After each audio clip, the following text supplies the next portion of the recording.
இந்துக்கள்கிட்ட ஒரு நல்ல குணம் இருக்குது, பார்த்துருக்கீங்களா? இந்துக்கள்கிட்ட இருக்கும். அவன் திருப்பதிக்கு போயிட்டு வருவான், பழனி திருப்பதிலாம் போயிட்டு வருவாங்க. போயிட்டு வந்த உடனே லட்டு கொண்டு வந்து கொடுப்பாங்க. நம்ம இதில் கொஞ்சம் வாங்காதது இருக்குது, கொஞ்சம் வாங்குறதும் இருக்குது.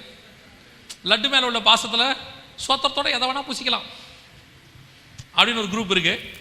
இன்னொரு குரூப் கொஞ்சம் கர்த்தருக்கு வைராக்கியமாக நாங்கள் இதெல்லாம் சாப்பிட மாட்டோம். அவன் அடுத்த வருஷம் திருப்பதி போயிட்டு வருவான், சொல்லுவான் நான் உங்களுக்கு கொடுப்பேன், ஆனால் நீங்கள் வாங்க மாட்டீங்க. அதுக்கு அடுத்த வருஷம் திருப்பதி போயிட்டு வருவான். வரும்போது பார்த்தா உங்களுக்கு ஒரு லட்டு எடுத்துன்னு வருவான். என்ன சொல்லுவான் தெரியுமா? இது மேலே வாங்கலை, உங்களுக்காக நான் கீழே வாங்கினேன். அவன் திருப்பதிக்கு போன இடத்துல ஒன்று நினச்சிருக்கிறான் பாரு. அவன் ஐயோ இவங்க சாப்பிட மாட்டாங்க, எல்லாருக்கும் கொடுக்கும்போது எவ்வளோ பாசம் நம்ம மேலே இருக்குது பாருங்க.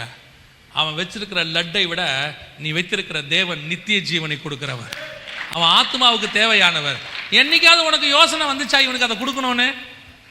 நீங்களே டிசைட் பண்ணிடுவீங்க. அதெல்லாம் ரட்சிக்கப்படவே மாட்டாங்க. நீங்கள் போட வேண்டிய விதையை போடுங்க, தண்ணீரின் மேலே போடுங்க, ஒரு நாள் அது நிச்சயம் பலன் கொடுக்கும்.